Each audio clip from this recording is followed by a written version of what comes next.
It started with a drawing. My 5-year-old daughter, Emma, was a prolific little artist, her creations usually a vibrant explosion of rainbows, smiling suns, and lopsided houses. But this one was different. It showed two stick figures, a man and a woman, lying on a road. Above them, a red car hung in the air, its headlights like angry eyes. Underneath, in her wobbly crayon writing, were the words, "Mommy and Daddy." When my wife, Sarah, and I asked her about it, her answer chilled us to the bone. She said, "Mr. Whisper told me."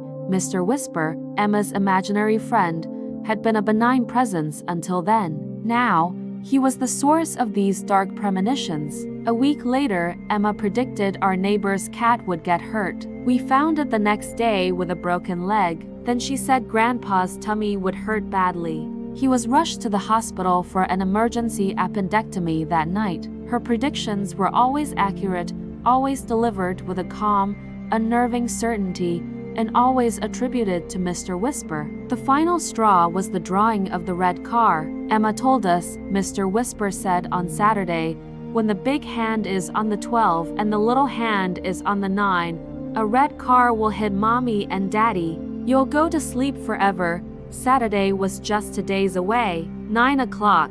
Panic clawed at my throat. This was no longer a string of eerie coincidences. This was a threat. We had to know more about this house, this entity. Sarah and I spent a frantic day digging through old town records. We discovered the house was built on the site of a tragic accident from the 1950s. A man named Walter, despondent after losing his family, had caused a terrible multi-car pileup, taking his own life and several others. The locals had nicknamed him Whispering Walter because he was often heard muttering to himself before the incident. The entity in our house wasn't just a figment of Emma's imagination. It was a malevolent echo of a long-dead, miserable man. We had to get out. We packed a few bags, told Emma we were going on a surprise vacation, and fled to a hotel on the other side of town. The relief was immediate but short-lived. That evening, the hotel's fire alarm blared. We joined the stream of guests evacuating into the night.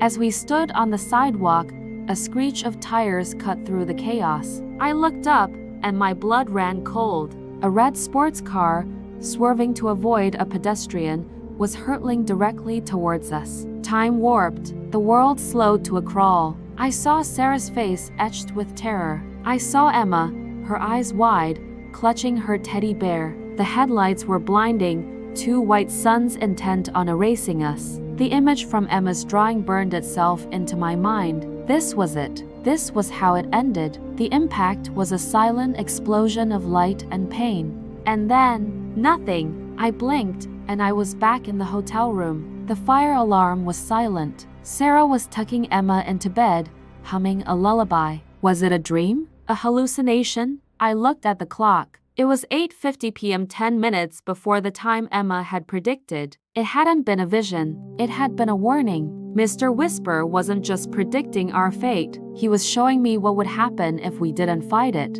At 8:59, my phone rang.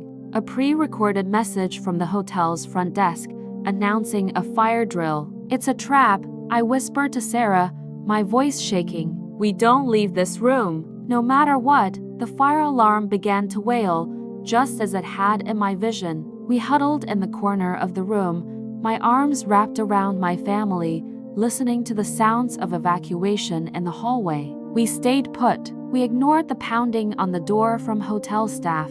We defied fate. The alarm eventually stopped. The hotel fell silent. We had survived. We had won. But our victory was short-lived. A cold draft snaked through the room, though the windows were sealed shut. The temperature plummeted. The lights flickered and died, plunging us into darkness. A voice, a dry, rasping whisper, echoed from the corner of the room. You broke the rules. A figure began to coalesce from the shadows. It was tall and gaunt, a contorted silhouette of a man dressed in tattered 1950 seconds clothing. Its face was a blur of shifting darkness, but two pinpricks of malevolent light burned where its eyes should be. Mr. Whisper, you thought you could escape? It rasped, the sound like dead leaves skittering across pavement. There are always consequences.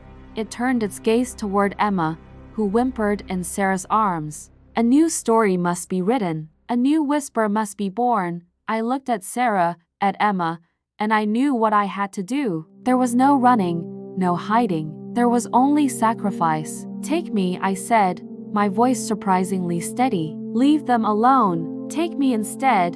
Mr. Whisper or Walter tilted its head. A dry, crackling sound that might have been a laugh filled the room. An interesting offer, it whispered. You wish to take my place? To bear this curse? To become the whisper in the dark? To see the pain and the sorrow and never be able to stop it, only to announce it? Yes, I said, my heart pounding a frantic rhythm against my ribs. Whatever it takes, just let them go. Let them live.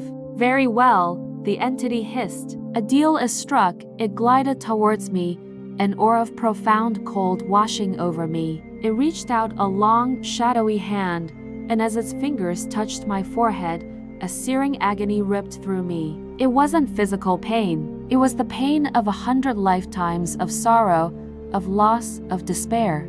I felt Walter's anguish, his loneliness, his rage. I saw every tragedy he had ever witnessed, every death he had been forced to foretell. My own memories began to fade, replaced by a bleak, endless tapestry of future suffering. Sarah's and Emma's faces blurred, their names becoming lost echoes in the roaring void of my new consciousness. I felt my body dissolving, my essence thinning, stretching, becoming one with the shadows in the room. The last thing I saw with my human eyes was Sarah, her face a mask of horror and disbelief, clutching Emma, who was staring at me with a strange, new curiosity. And then, my world was nothing but whispers. I was no longer a husband, no longer a father. I was a harbinger, a ghost bound to a cycle of misery. I was the new Mr. Whisper. And as I watched my family, my former family, leave that hotel room, alive and safe, I opened my new mouth to speak. But the only sound that came out was a dry, rustling whisper, telling a story of a broken man in a dark room, a story that only a little girl somewhere would be able to hear.